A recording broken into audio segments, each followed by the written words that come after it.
Rejoice, everyone! We're back with another Sekhie Reacts to Fate.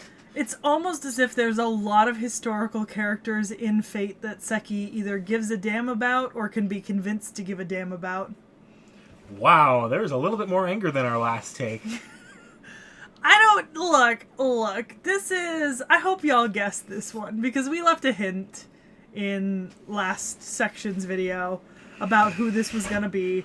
But, like, I didn't know this person outside of, like, very brief mentions during a Russian history course I took a couple semesters back in college honestly, for credits and an easy grade because Russian history.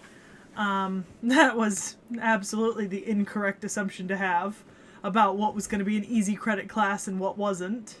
The answer is not Russian history. Surprise, surprise.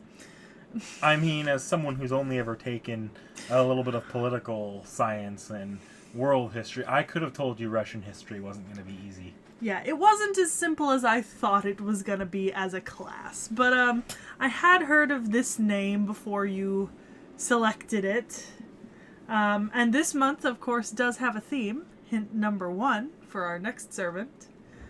Is this one coming out on the direct month? It might come out on like a weird middle area. I don't know if it's the same month or not. If it's not exactly the same month, this and the video after it, the next Sekhie Reacts, do have a theme to them. The theme is centered on something about Sekhie that has been mentioned before.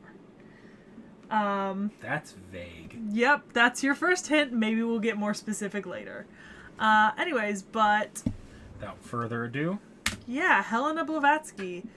I don't know if inventor's the right word. Founder of Theosophy.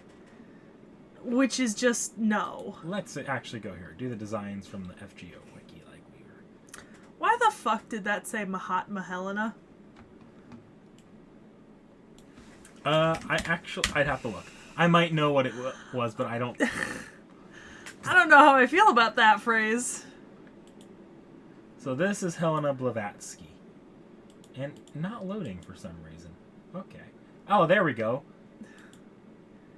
Well, this is Lolicon. She's far from the worst Lolicon on. That's entirely fair. She is actually more covered up than other servants we have seen so far. Also, I can't recall if this is an intentional Lolicon or if it's just the art style ended up looking a little skewed younger. Yeah, that's interesting. I like how this isn't working for you. It wasn't loading on the other wiki either. Yeah, we're full of technical difficulties today. What the fuck? And it doesn't load the... Ah! So, her design's kind of cute. That's not what I wanted to do! It's because the page is still loading. Okay. There you go. Oh, I like her with the book. That's really cute. So I assume she's a caster. Yes. Which makes sense with the whole Theosophy. What the fuck? Why does she have a little...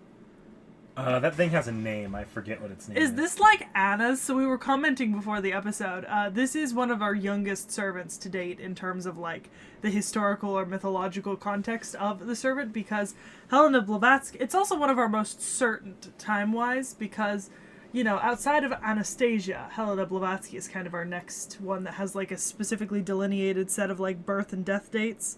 So she lived from 1831 to 1891. Historically. Well, the little familiar there, that's Colonel Ocelot. What? I actually don't know. I couldn't figure out what the source of Colonel Ocelot was, other than Helena Blavatsky probably made it or found it. Well, see, wait, is spelled ocelot like the animal ocelot? If I spelled that right in my notes, yeah. Maybe Helena Blavatsky wrote somewhere that she ran into an ocelot during her extensive, varied, and fucking hilarious travels around the world that have about the same about the same amount of stake to put in as Marco Polo's. Like, historians don't think that Marco Polo actually went to all those places anymore, and a lot of historians also don't believe that Helena Blavatsky did, because her accounts are very shoddy. Well, in real history, Helena Blavatsky's kind of the origins of balloons. Yeah, like, this is like Tibetan spiritualism in the Western culture 101. This is some Western lady was like, I don't like Christianity, so I'm just gonna be like a fucking monk.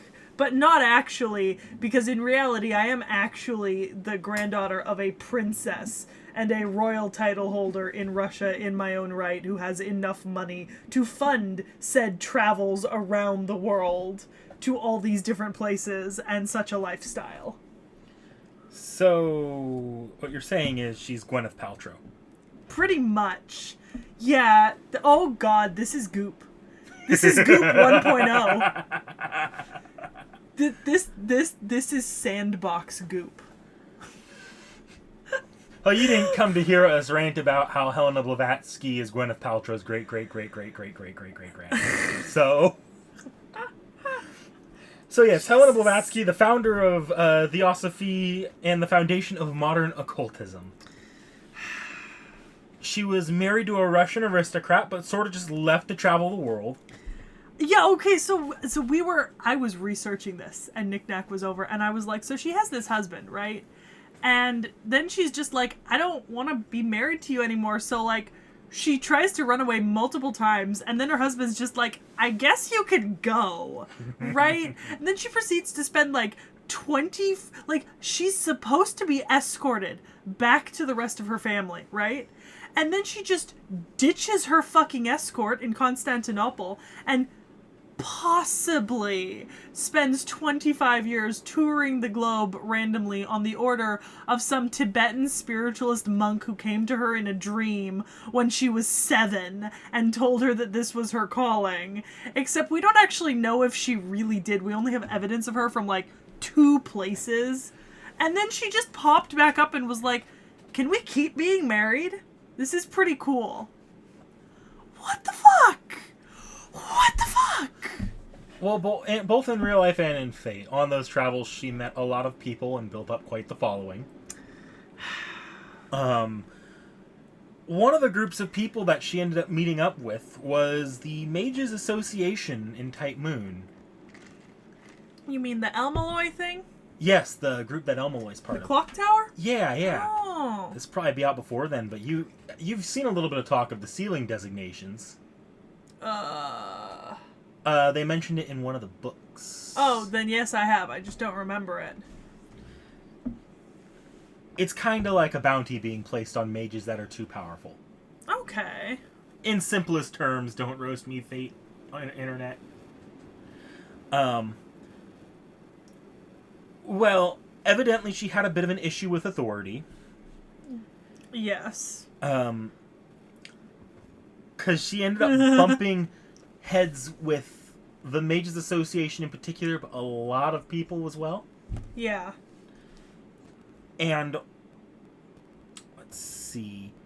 She was trying to research something that she called the Mahatma hierarchy, which she believed was the presence of those who have reached what fate calls the root.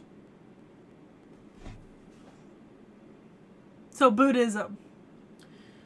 Kinda, yeah, it's very Buddhist. I mean, Mahatma, my dude. Mahatma. It's like Buddhism, if Buddhism was a little bit more capitalistic. Well, that depends on what type of Buddhism you're talking about, because there are many, as I have found out in my countless lectures this semester in my Asian philosophy class, types of Buddhism.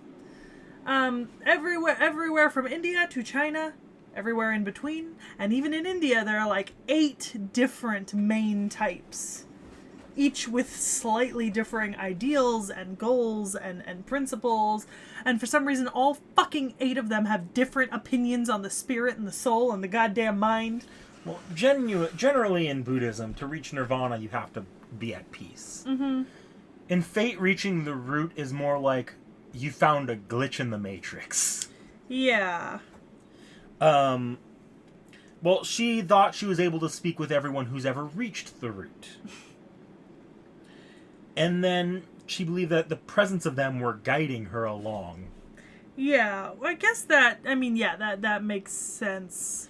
And she ended up spending much of her time traveling the world, searching for a Lemurian continent believed to have sunk below the Indian Ocean.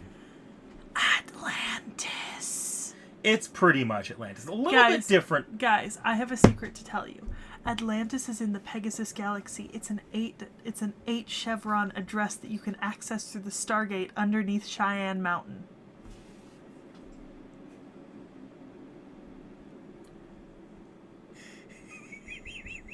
You proud of yourself, Sekhie? You got a reference in there. If you thought I wasn't gonna shove those fucking references into everything we talk about for the next 6 to 18 months. In all seriousness, technically Atlantis is a different place described by the beliefs of the Lemurian continent Atlantis, but the general idea is the same. Yeah, a lot of people from the Western sphere kind of got the idea from obviously Plato, who wrote about Atlantis, the continent sinking beneath the waves, as a result of a great thing. By the way, I may have figured out the ocelot connection. So apparently one of the major parts of theosophy is the specific inclusion of the feathered serpent, Quetzalcoatl, from Mayan mythology, and apparently there's a specific ritual where you're supposed to go before Quetzalcoatl, and the priest who's escorting you wears an ocelot skin, and according to the two different versions I found, he's either naked wearing an ocelot skin or he's wearing it as a headpiece. So that very well might be a reference to that, but I wouldn't be able to tell. Yeah, but I will say though that when I googled it, it came up with something. I literally googled Blavatsky ocelot, and it came up with a man named Henry Steele Olcott, who is one of the founders of the Freemasons, and desperately took many of his ideas from Blavatsky. Yeah, when you're the original crazy, all the other crazies end up being more notable than you are. Yeah, pretty much. He kind of was born around the same time, but he lived like 30 years longer. And so that's a thing. He was the first president of the Theosophical Society. So either Fate is making a joke about his name not really being Ocelot and it's being the Steele Olcott thing, or it's the thing about the ritual, maybe. Who knows? It's Fate, and that resembles neither. Yeah, neither of them make sense. So there's something there, I'm sure. Yeah. And if I looked into it enough, maybe I'd find it, but... Yeah. Maybe we'll see. We did see craft essences later. That's very true. That is very true. So, even in Fate, though, this Mahatma hierarchy in Lemuria, the root exists. Yeah. But the Mahatma hierarchy, where she's speaking with people who've been there and the Lemurian continent, yeah, that's all still bullshit. Yeah, okay, that makes sense. Some of what she's saying isn't bullshit, but no, that's all still probably bullshit. Hey man, I want to believe just as much as the next person that Atlantis existed, but there is close to zero archaeological evidence found thus far about the existence of a potential continent or supercontinent with a highly advanced civilization that sunk beneath the waves somewhere between 500 BC and 5000 BC. Atlantis is a very different story with Fate. We'll get there when we get there. Yeah, isn't one of the chapters titled Atlantis something? Yes. Yeah. Yeah. But in reality, Blavatsky was probably just a really, really good mage that was just a little bit loony. I like how they've... I don't know if I like it or not, like, portraying her as, like, a tiny little girl. See, I'm actually... Again, I didn't find any unlike... there's some characters when they're portrayed as tiny little, like Jack, where they're outright say to be tiny little girls. And sometimes it's like, this is a 3,000-year-old, but they are in the body of a tiny little girl. I couldn't tell whether or not that was just an art style thing, or if that was actually meant to be a tiny little girl. I wonder if it's meant to call back to the 25 years that she spent as a young woman traveling the globe and theoretically learning. I think that was what it was, and it just ended up looking a little bit younger than intended. Yeah, I like I will say I do like the purple hair. That's a personal thing. I like the purple hair, and I like the whole magic book and spells and shit. It's kind of cool that she has her own little voy, Anastasia's thing. V. Yeah, it's kind of cute that she has her own little like. He's a lot less useful than V. But he's a whole lot funnier to look at. So he's like a little military man. He's like. Mm-hmm. So, yeah, you'll remember I brought up that ceiling designation. That ended up getting so bad, eventually the Mages Association tried to have her assassinated, and they covered it up as the influenza. The 1889-1890 flu pandemic. Yeah. So that... Which is now called White Lotus Day. Her death anniversary is called White Lotus Day. By Theosophicians? There's a lot more about her death. Theosophicals? How do you pluralize people who believe in theosophy? I don't fucking know. Is it Theosophicians or Theosophicals? Are those both wrong? Well, they're called the Theosophical Society. Theosophists, I bet. Let's go with that. Yeah. But there's a lot more to her death than that, but we'll get back to that later, because I kind of feel like that's a good segment to end it on. I will say, I did spend, I don't know if this is going to have anything to do with her Fate character, like in her magic or anything, but I did spend a little time looking up Theosophy on my own, and oh boy! Look, occultism isn't bad, right? Helena Blavatsky didn't really do anything in her lifetime that could be construed as, like, bad. But, like, unfortunately, certain groups in history have taken her work in Theosophy and used it to build a basis of eugenics and Arianism. But also, being fair, Theosophy also tends to be the foundation for a lot of fictional magic systems. It is, yeah. Yeah, it can be. It's kind of like... And it's really inspired by Neoplatism, and Hinduism, and Buddhism, which are big religions in and of themselves. That's why a lot of magic tends to couple in and be like, this is actually just the Star of David that you drew as a little circle there. Nice. Yeah, but I will say, like, we can't ignore the fact that there are certain people who took her work and were like, Arianism. I mean, under that logic, we can also bring that up with the Valkyries, or one of the Valkyries is from Wagner's musical, which was a huge inspiration for a certain mustachioed man from Germany. During this Nibelung. Yeah. So, unfortunately, that's just the way history tends to play out, especially when you're searching the fringes. Yeah. Yeah, so I mean, it's interesting. I think one of the most interesting things I found recently, and I had to write a paper on this, but the incorporation of specifically Hindu and Buddhist beliefs into, like, New Age and occultist movements in the modern day is really fascinating, because there's just a lot of things that people just call, like, New Age, right? Or, like, in the Western world especially, we call them, like, parts of, like, veganism movements and stuff like that. It's really just, a lot of it is just Hindu and Buddhist principles that have been repurposed and renamed.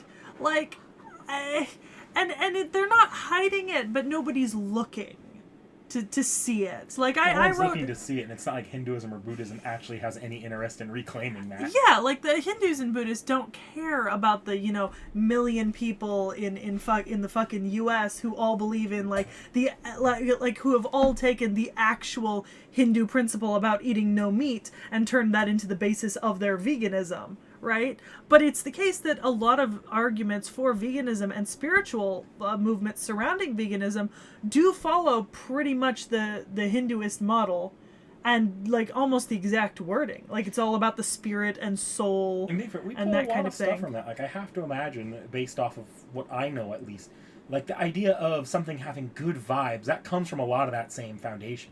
I mean, literally feng shui. Yeah. Like the act of positioning rooms and room decor and items of, like, furniture in such a way that makes a room flow is a very Eastern practice, because if you look back at like Versailles, right, any of the old palaces that are restored in their original glory according to paintings, they are not flowing. Like, it is not easy to get around those places. They are in fact closed in, covered indoors. There's too much going on. And so there's just so many of these principles that are from Eastern belief systems, right? And ways of doing things. And they've just been co-opted by New Age movements. And no one's saying it, but it's true. That's fucking adorable. Oh my god. Look at her little sleeves. Oh, I love it so much. You know when your sleeves cover your hands? That's like the best feeling. I just want to be like, oh, I love it so much. It's so cute. Oh, I didn't realize that April Fool's art would get that reaction out of you. That's awesome. But haven't you ever, like, I don't know if they do this on boys' clothing, but sometimes on girls, like, exercise shirts, you can get the shirts that come out to, like, here and have, like, thumb holes. And I have seen those. I love those. I specifically, my goal in life with hoodies is to always buy, like, hoodies with, like, enough sleeve that, like, my fingers don't come out the bottom. Like, I want to have to push my sleeves back. Because I want to, like, grab things like this with, like, my sleeves, you know? Like, not with my hands, with my sleeves. Ah! I love it so much. Personality-wise with Blavatsky, as far as she behaves in Fate, it's kind of interesting. She's simultaneously very young, I'm just going to go do it. And also, interpersonally, she's kind of a grandma. I mean, look, from a lot of what I've read about her, like, okay, let's make this the premise, right? Let's say that her travels are real, right? It's the 1830s. It's hard to track people at that time. She claims to have done it. She has diaries saying that she did it. There's not a lot of corroboration, but it's entirely possible she did. She was, in that context, a person who kind of just went, you know? Like, she saw a ship leaving for Constantinople, so she just got on it, you know? She's in Constantinople. Oh, there's a train leaving for Budapest? Guess I'm going to Budapest. Oh, I need to go to... Oh my fucking god. I think the one I love was where she wanted to go to... She needed to go back to Nepal. And rather than cross the Atlantic and go around the Cape of Good Hope, right? Which would be what you would think, right? Or not even cross the Atlantic, because she was in Europe at the time, right? Rather than just go around the Cape of Good Hope, right? Or, you know, overland back to Nepal, she was just like, I'm gonna get on this ship bound for Canada and travel across Canada and then take a ship across the Pacific through Japan and go to Nepal that way. She's a free spirit. What can I say? Look, I can admire that. My anxiety would not let me do that. No. I need everything planned, but Helena Blavatsky seems like the kind of person who is just like, well, guess I'm going. Bye. Alright, so I guess I should probably get into what she can actually do now. Now that we've pontificated upon theosophy. Yes. So card arts? Oh, sorry, not card arts. CEs? We'll get to CEs afterward. We'll probably do them all in a bunch again. Especially because it's the same servant. Did I just see the phrase, all the Celts? Yes, she was involved in a chapter with a bunch of Celts. Yes. Oh. So she can actually create multiple of those little Colonel Ocelot things to help her, but it's kind of like Find Familiar and D&D, where it's not like they can be used for small tasks, but you're never exactly going to be able to really do me a put favor. one to work to fight. Would you? Open up a Google tab. Olcott. I was gonna say, look up what ocelot is spelled like. No, I saw Olcott. I saw that just now. Yeah. Okay. So this is Colonel Henry Steele Olcott. Yes, it is. Yes.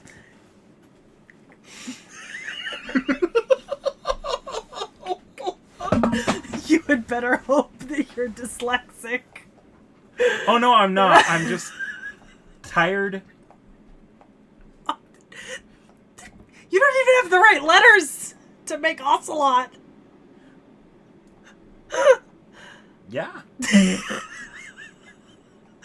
Okay, well, at least we know where her little automata's from. Colonel Olcott. Henry Steele Olcott, an American colonel, one of the founders of, their participants in the, what did I say it was? The Society, the Freemasons, I think, or whatever, and founder of the Theosophical Society, and first president. As we know, Blavatsky was the grandmother of crazies. That's fun. The right-hand man who once served her. I don't know, did the time periods match up? Yeah. So she was born in 1831. He was born in 1832, and he lived to 1907. She died in 1890. I wonder if they ever met, or if they met in fate. I think they specifically did meet, from what I saw. Yeah. In 1874, Olcott met Helena Blavatsky while both were visiting the T.H.E farm, where the T.H.E brothers of Chittenden, Vermont, held seances. They were both participating and investigating the T.H.E farm. His foundational interest in the spiritualist movement and budding relationship with Blavatsky helped foster his development of spiritual philosophy. In 1880, they became the first Westerners to receive refugees and precepts, the ceremony by which one traditionally becomes Buddhist. Thus, Blavatsky was the first Western woman to do so. A cult once described his adult faith as pure, primitive Buddhism, in a unique sort of way. That's oxymoronic, but okay. But yes, they were actually good friends, apparently. So yeah, so that's just something she made to look like him and to commemorate him. It's kind of adorable. I mean, because he does not look... No. So, I mentioned earlier that Helena believes she's speaking with the people who've been to the root. Well, in Fate, the people that have been to the root have access to this thing called true magic. And all magecraft is trying to achieve true magic, just to sum that up as quickly as possible. What that means is that Helena is able to draw from all sorts of schools of magecraft, sort of just without really having to study them. That's actually hilarious. Doesn't necessarily mean she's great at it. Jack of all trades, master of none. Still better than a master of one. There are some she's good at. Just not Egyptian magecraft. Now I feel real stupid about my ocelot tangent. Because, Theosophy does make use of Quetzalcoatl, but that was a bit of a stretch, and I felt a little weird about it. You never know how far is too far with crazies. You know what I mean? That seemed a little far, though. Yeah, and then she can make a bunch of Colonel Olcotts that it's fine, familiar, useful for helping with small mundane tasks, not good for fights. Adorable, useless but adorable. And then her NP is called Sanat Kudama. The subtitle here is Venusian God Heaven Lord of Flame. Yeah, that sounds about right. What's effectively happening here is that she summons a giant covered in ether, as well as a flying saucer, that attacks her foes, and they attack her foes for her. Yeah. The origin of it is rather ambiguous, as Helena claims it has many different origins, kind of like the Joker. But there is one that seems to have been... Or, not really one. This isn't even really an origin. There are things that might have been derived from, but as with Helena Blavatsky, the truth of these tales she's telling is not certain. That's so...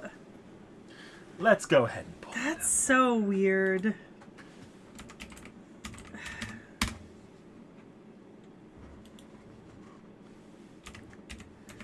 That's so weird.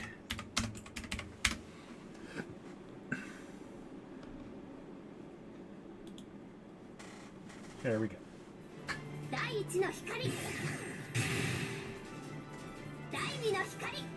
Okay, so chapters. Oh. I swear to fucking God, you do that in the most convoluted and complex way.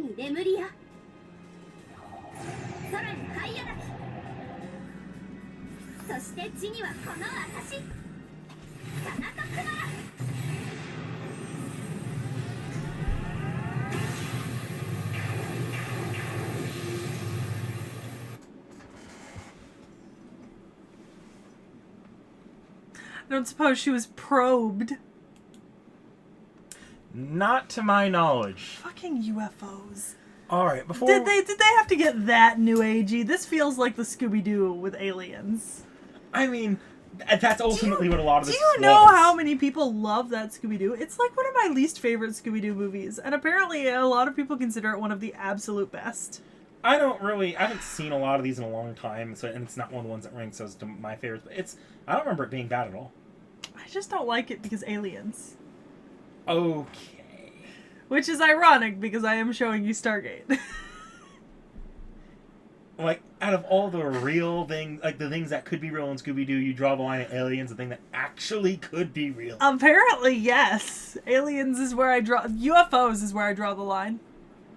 I suppose because like if an alien race, right, had the technology and capability to send UFOs to Earth, right? What the fuck do they see on Earth that they need?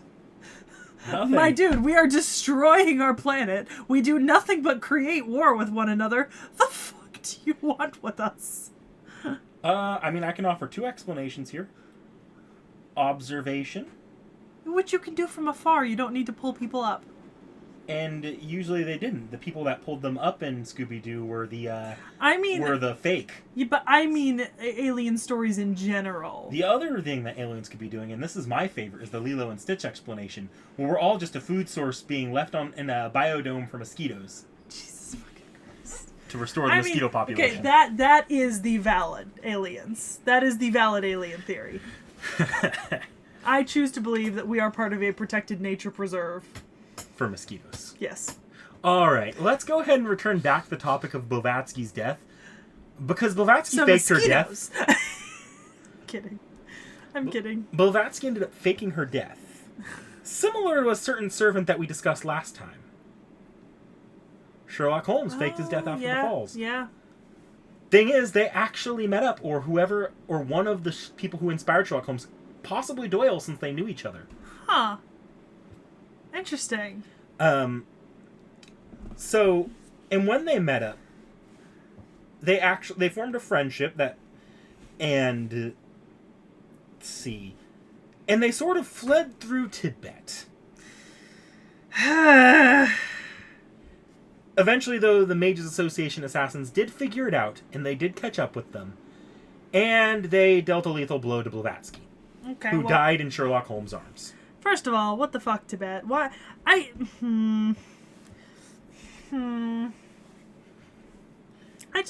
Okay. Second of all, entirely logical that she might have met Sir Arthur Conan Doyle because Sir Arthur Conan Doyle was born in 1859. So he would have been, when she died, he would have been in his 30s-ish. Yep. And then he lived on for another 30 years after she died. So that's interesting. And Sherlock Holmes was created in 1887, which is 4 years before Blavatsky's death. Yep. And then, apparently, as she was dying in his arms, the two of them saw a silver ship radiating light in the sky that appeared before them. Holmes divined it to be a manifestation of the mysteries of the lands that they were traveling in. Sorry, not Tibet. They were in the Himalayas, so. Well. Close enough.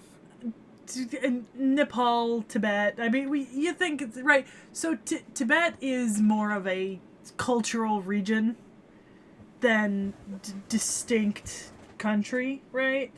Like Nepal is a country. Tibet is technically annexed by China at the moment. Technically, we're gonna say that. Because that's, I think, what it legally qualifies as. But I think the area that's historically defined Tibet is now split between, a couple different countries, including Nepal and such. And, of course, that's where the Himalayas are. And the Himalayas have always been a huge source of, mysticism, right? Especially in the Eastern culture. Because, I mean, they are the roof of the world, right? This is the highest you can go, as a human, before you start hitting problem, you know, before you start not being able to go any higher. I mean, the Himalayas are also a graveyard for thousands who've attempted to climb them, which is, you know, its own experience. So, that makes sense. You know what I mean? Oops, I did it again. You played with my keys. And again. What are you trying to do? Well, there's one more thing I want to show you with Blavatsky. I guess while I'm trying to make this work, I'll bring up that the reason Blavatsky is hunted and killed by the Mages Association is because she got too close to the truth and almost revealed magic for the rest of the world to know and to find out about. That seems legitimate. So this is what I avoided showing you this before because this is just a costume. It's not its own servant. Okay. Helena was in an idol event and has an idol outfit. Just a random little thing. It's got a full sprite. It's okay. An idol outfit. Okay. Do you see what I see? Is she good at Egyptian magecraft? No. Then why is she wearing an Egyptian symbol? Because that's the kind of bullshit Blavatsky would peddle, even if she didn't actually understand it. She's wearing an ankh. Yep. Ankhs have huge significance spiritually and mystically in Egyptian As culture does a lot and of in the so shit many that others. Blavatsky spouts. Doesn't necessarily mean she understands it. Why would you? I guess. Like wear symbols you can use and understand. Don't. If you're not good at it, fucking Blavatsky, don't. How does that help Blavatsky you? is the founder of the movement that basically inspired, like, the use of actual ankhs cultural in fucking appropriation. occultism. Yeah. Yeah. All things considered, that's pretty damn accurate to Blavatsky. That's actually entirely fair. In fact, if you look at the logo for the Theosophical Society, there is an ankh in it. So that's not the end of it, because there is a summer variant. You also owe me CEs. Yes, we will get to CEs at the very, very end. Okay. Oh, an archer. Yep. Interesting. How does that work? So the summer variants aren't usually as connected to history. They're just cool little outfits that the creators decided to make for them. I love... Yes, there are variants. I assume this is your preferred one. Actually, okay, so this is cute, right? But this is like Japanese schoolgirl swimsuit. Mm-hmm. I don't like that. I don't like that we're fetishizing something worn by people of underage age groups. So if you switch over to one of the bikinis, I can pretend that this is in her touring years when she was above the age of 20. And that she's just extremely flat-chested. Okay, I need to switch out of that one because that could get adorable. us blocked. That's adorable. So why is it a cat? I'm actually not sure. Is that supposed to be like a Japanese lucky cat turned into like... Probably. Oh my fucking god, it's sprites. so cute. I love the... Ooh, look, panther. Big kitty. Big kitty. Big kitty. I love the little cat thing. It's so cute. So, you remember in our last Kind video... of looks like a Nerf gun. So you remember in our last video, as well as the Frankenstein video, that there was a big race that Moriarty was trying to rig? Yeah. Helena was one of the participants in that race. And she participated alongside Edison and Tesla. Oh, interesting. Edison's the Preza King, right? Yes. Pretty sure Tesla's just Tesla, right? Yeah, Tesla's just Tesla. Yeah. So she prepared a new outfit because wearing a swimsuit was a requirement for participation in that race per Ishtar. Yeah, of course. And what she ended up doing is that saucer that she used in her NP, she modified that to be a vehicle for racing. Jesus fucking Christ. Her class was switched to Archer, and she armed herself with the machine gun that used her Mahatma. And this was I believe this was designed by Thomas Edison. And he gave the gun the name the Nyarf. Yeah. Yeah, basically. Fuck it. Nyarf. N-Y-A-R-F. Like Nerf, but Nyarf. It's Nyarf or nothing. Nyarf. literally just said it looked like one of those Nerf machine guns. It's because it is. It's a fucking Nerf gun. It's a kitty Nerf gun. Oh, that'd make an amazing Transformer. So her NP is a variation on her previous NP, but to the best of my understanding, it now calls on many more flying saucers that use that cause indiscriminate damage to everything in the area besides Helena. Jesus. She dubs it the Sanat Kurama Wheel. Oh, nice. Let's go ahead and pull that up. Actually, I'll see if I can get the vehicle as well, because the vehicle is not portrayed in any of these arts, I don't think.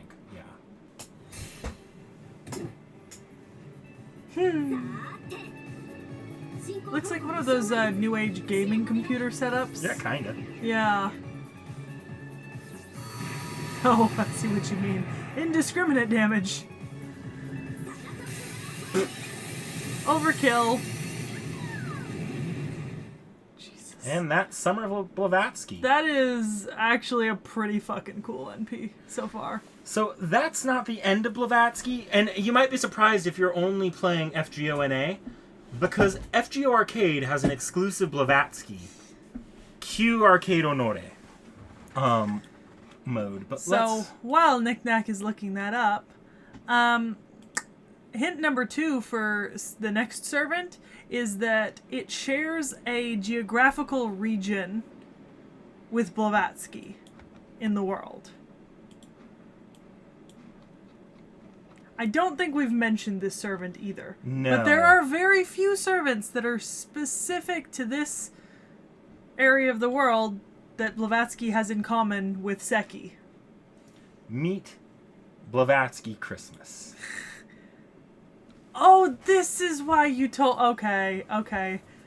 So Knick-Knack told me to look up, and so Knick-Knack did this without realizing what he had done, but he mentioned to me that I should look up Ded Moroz. Of course, he didn't use the name Ded Moroz. You said Santa. I said look up Russian versions of Santa figures, or Russian Santa-like figures. So the Russian version of Santa is Ded Moroz, which is Father Frost, Grandfather Frost, I believe.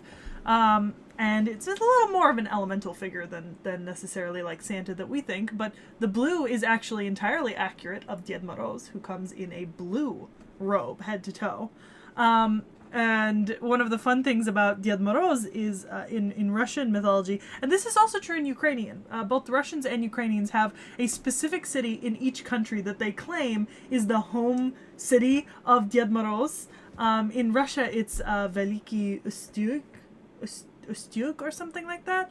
And I don't know the name of the Ukrainian city because I was looking this up because I'm playing in a D&D game right now where I'm playing a character who is a Snegoroshka or a Snow Maiden, which are associated with Ded Moroz in Eastern European and Slavic folklore as like the kind of harbingers of winter and kind of these elemental beings, and at times the wives of Ded Moroz, depending on the myth about them. So unfortunately, Knick-Knack did not realize the can of worms he had opened, and that I have already been extensively researching this particular subject. So Blavatsky here was basing her outfit on Ded Moroz. Sorry if I mispronounced it. I know I butchered that. But she's not dressing as Ded Moroz. She's dressing as the Snegoroshka. Yeah, Snow Maidens.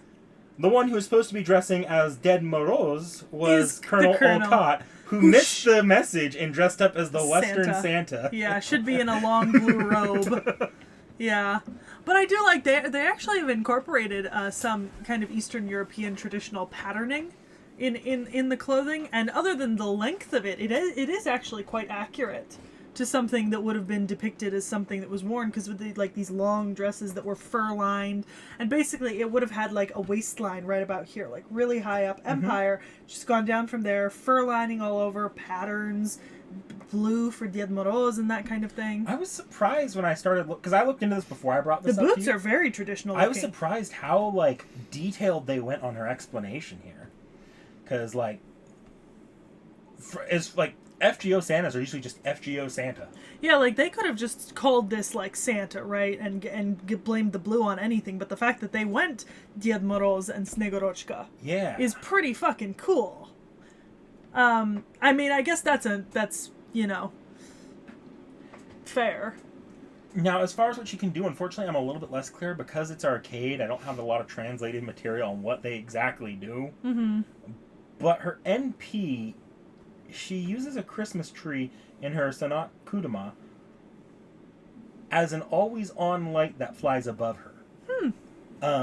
She can then release its name, Meteor Snegoroshka, to effectively turn it into a high-speed missile of light Christmas tree. Fucking attack. This is weaponized Christmas. You're gonna get to see that in a minute. Yeah, incidentally, on our Altera video, we actually got a fucking copyright claim. Not a strike, but a copyright claim in the review process because we showed young Altera. Yeah. In from Extella, and that was really annoying. We're gonna have to avoid a lot of Extella NPs on screen going forward. Yeah, or Extella Link, not Extella, to my understanding. Yeah, Nick Nack will show them to me like on our second screen, but let's try.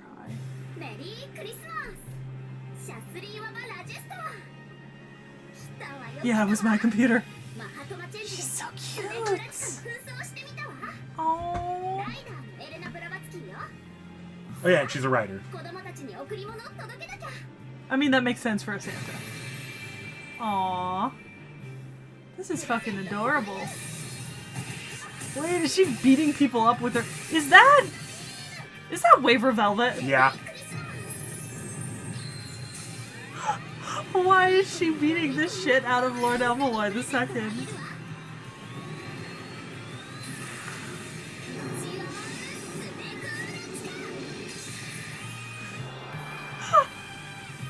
Why is she beating the shit out of poor precious Waver? Oh.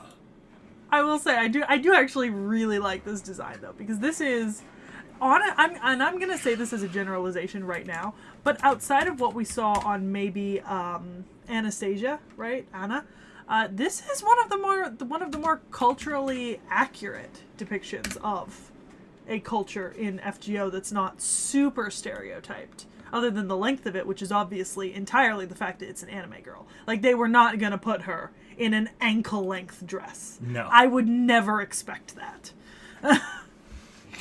Alright, so now to go to those CEs, both the audience and Sekhie is, will kill me if I don't show. Well, we've just had a lot of comments that the CEs can often have stuff that we might miss otherwise. Let's get the artwork here. Craft essences. Jesus fucking Christ. And I just clicked Francis Drake. Avert your eyes. Okay, we're good. Okay, I was gonna say I was fast enough, but let's see.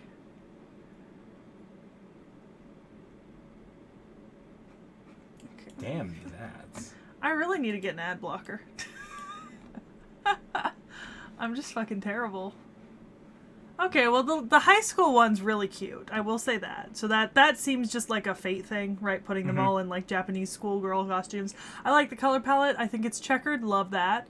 The one next to it, Heroic Spirit Tour, that could be based off stereotypical period clothing when she was touring the world. I think with this one, what the theming was, because this is a bunch of... These were released, like, a shit ton of servants got these. They were just collectible craft essences that just portrayed different servants in different parts of the world. Oh, that's interesting. The festive wear is obviously festival wear. Yeah. I have no clue what the giant Babbage potentially means. That was... So, do you want the background on that? I can explain that. I know that one pretty well. A little bit. Yeah, a little bit. So, I won't explain all those characters on there, but effectively what happened was there was a Dojin PG contest in Hawaii, and in it, your party had to produce multiple different Dojins PG. You're specifying. Yes, I'm specifying PG. Because we all Safe know. Safe for work. SFW, boys and girls. And one of the possible ones you could design is a giant mecha dojin called Giant Babbage. That's adorable. I was going to say, is Ishtar on there, or is that Ereshkigal? That's Ishtar. You've seen Ishtar in the anime. I don't mind spoiling it. Yeah. If the servant showed up in, like, the first half of Fate Grand Order Babylonia, I've seen it, unfortunately. Just 'cause. And then what's the first one? Forgotten Goddess? Concealed Goddess. That is her bond craft essence. This is the one people always want me to show. I need to see if I can actually pull it up. I'll pull up the summer one as well, since she'll have some. Okay, so it's talking about, like, her researching a ton of different stuff and referencing all of it while building her own stuff. That's actually pretty cool. Just scroll up to the essence itself. That genuinely, Knick-Knack can confirm, that would look like my room if all the lights were off and I was studying. Yeah. Knick-Knack can confirm my room looks like that half the time, with just, like, books everywhere. It's kind of adorable. I love it. All right, let's see if there's any other ones for summer. FGO. FGM. FGM. You typed in FGM. Hope nothing unsavory appeared. Just a UK school for children. Scroll past the bond lines. Craft essences. So, heroic spirit chocolate sticks, meat wars. Meat war? What? Oh, I can actually understand that context entirely. I can explain that to you. I would like you to share with the class. It will be a little bit spoilerish, though. Will it spoil another servant? Those two are servants right there. Do I know them yet? You know about them. Is one of them Richard the Lionheart? No, that is not Richard the Lionheart, and that will be one of your biggest reactions when we get to them. Then no, don't spoil it. I'll just say those two are rivals, and they're fighting over who has the better barbecued meat. Am I correct, though, that that's a lion head? Yes. Who the fuck?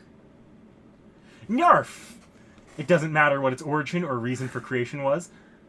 It's a tool for our beloved master. All that is needed is to handle it with tender care, even if it may be an unknown weapon prepared for an individual with a new spirit origin. Apparently, this weapon shoots out water. Apparently, this weapon is fit to use for summer. Apparently, this weapon is a tool for play. That is fine.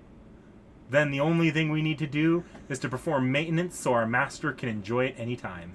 Why is that written from the... Oh, because it's the colonels maintaining it. Yep. Oh, that's adorable. That's the cutest thing ever. So with Summer Bathory, I brought up one thing. Bathory worked with Edison and Tesla. Yeah. Edison and Tesla worked together. Okay. That doesn't normally happen. Okay. Even in Fate.